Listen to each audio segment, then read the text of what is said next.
Good morning. और आज की वीडियो में हम पढ़ेंगे वर्टिकल अपोजिट एंगल। इसे हिंदी में बोलते हैं लंबवत विपरीत कोण। Got it? चलिए इसे एक बार शॉर्ट में समझ लेते हैं कि ये होता क्या है। वर्टिकल अपोजिट एंगल आपके ऐसे एंगल होते हैं कि आप एक स्ट्रेट लाइन ड्रॉ करें और अब इस लाइन को एक लाइन और इंटरसेक्ट करती हुई जाएगी। Got it? तो जिस पॉइंट पर ये लाइन इंटरसेक्ट करेंगी उसके आमने सामने क्या बनेंगे बेटा? एंगल्स बनेंगे। जैसे कि ये हो गया आपका एंगल 1। इस एंगल 1 के सामने एक और एंगल बनना है, इसका नाम मैंने दे दिया है एंगल 2। यहाँ पर एक एंगल बना है आपका 3 और इस एंगल के सामने क्या होगा? एंगल 4। अब जब ये दो लाइन आपस में इंटरसेक्ट कर रही हैं तो क्या बने? हमारे यहाँ पे 4 एंगल्स बने हैं और इसमें क्या होगा? जो आमने सामने के एंगल होंगे या फिर आप बोल सकते हैं अपोजिट एंगल। जैसे 1 के अपोजिट क्या है? 2 और 3 के अपोजिट क्या है? 4। ये दोनों एंगल्स आपस में क्या होंगे बेटा? इक्वल होंगे। हम लिख सकते हैं angle 1 is equal to angle 2, angle 3 is equal to angle 4। अब इसका मतलब क्या हुआ? इसका मतलब ये हुआ, ये था हमारा एंगल 1, एंगल 2, एंगल 3 और एंगल 4। मान लेते हैं कि आपका जो एंगल 1 है, ये एंगल 1 आपका 45 डिग्री है। एंगल 1 क्या है? 45 डिग्री है। तो ऑटोमेटिकली एंगल 2 भी क्या होगा? आपका 45 डिग्री ही होगा। और क्यों होगा?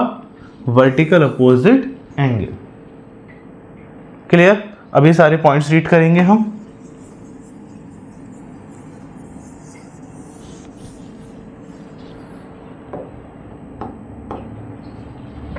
देखिए हमारा फर्स्ट पॉइंट है vertical opposite angle are the angles form opposite each other. Vertical opposite angle ऐसे एंगल्स होते हैं जो बनते हैं आपके अपोजिट टू ईच अदर, एक दूसरे के अपोजिट में। तो ये देखिए, ये एंगल इस एंगल के अपोजिट में ही तो है। Got it? एंगल 1 आपका एंगल 2 के अपोजिट में ही है। Then where two straight line cross, two straight line क्या करेंगी? क्रॉस करेंगी। ये रही वो टू स्ट्रेट लाइन जो एक दूसरे को क्रॉस कर रही हैं। और आप क्रॉस के साथ एक वर्ड और यूज कर सकते हैं। क्या कर सकते हैं? इंटरसेक्ट। क्रॉस का मतलब होता है एक दूसरे के कट करते हुए जाना और इंटरसेक्ट का मतलब भी होता है कट करना। आप क्रॉस बोल सकते हैं या फिर intersect. These angles are always equal. ये एंगल्स क्या होते हैं? ऑलवेज इक्वल होते हैं। कौन से एंगल इक्वल होते हैं? Opposite angle. Got it? ऐसा नहीं हो ये एंगल 1 इस एंगल 4 के इक्वल हो जाएगा या फिर इस एंगल 3 के इक्वल हो जाएगा। नहीं, ये हमेशा अपोजिट में ही इक्वल होंगे। Got it? नेक्स्ट, की factors form when two lines intersect. ये एंगल्स आपके जब भी बनेंगे जब दो लाइंस आपके इंटरसेक्ट करेंगी। The opposite angle are always equal. Opposite angle क्या होंगे? हमेशा इक्वल होंगे। एंगल 1 के इक्वल एंगल 2, एंगल 3 के equal angle 4। There are two pair of vertically opposite angle at an intersection। जहां पर ये लाइन्स एक दूसरे को इंटरसेक्ट करेंगी वहां पे आपको क्या मिलेंगे? Two pair of vertical opposite angle. अभी कौन कौन से पेयर हैं? एंगल 1 और angle 2। Angle 1 is equal to angle 2, angle 3 is equal to angle 4। तो ये क्या है बेटा? ये आपके two pair of vertical opposite angle हैं। और ये कहाँ बन रहे हैं? जहां पर लाइंस आपकी क्या कर रही है बेटा? इंटरसेक्शन हो रहा है या इंटरसेक्ट हो रही हैं, लाइंस कट रही हैं। In simple words, when two lines cross the angle across from each other are always the same.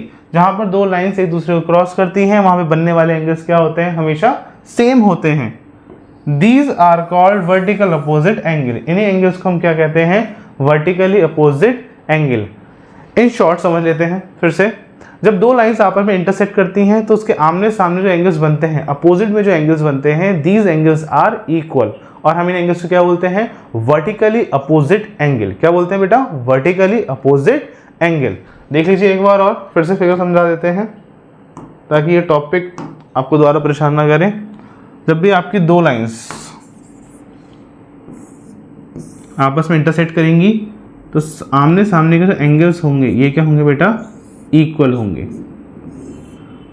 और हम इन्हें क्या लिख सकते हैं, जैसे यहाँ लिखा है angle 1 is angle 2, angle 1 is equal to angle 2 लिखा हुआ है, ब्रैकेट में आप क्या लिखेंगे, vertically opposite angle. Got it. I hope आपको ये सभी चीज़ें बहुत अच्छी तरीके से समझ में आई होंगी। सो मिलते हैं नेक्स्ट वीडियो में, और in case if I don't see ya, good afternoon, good evening and good night.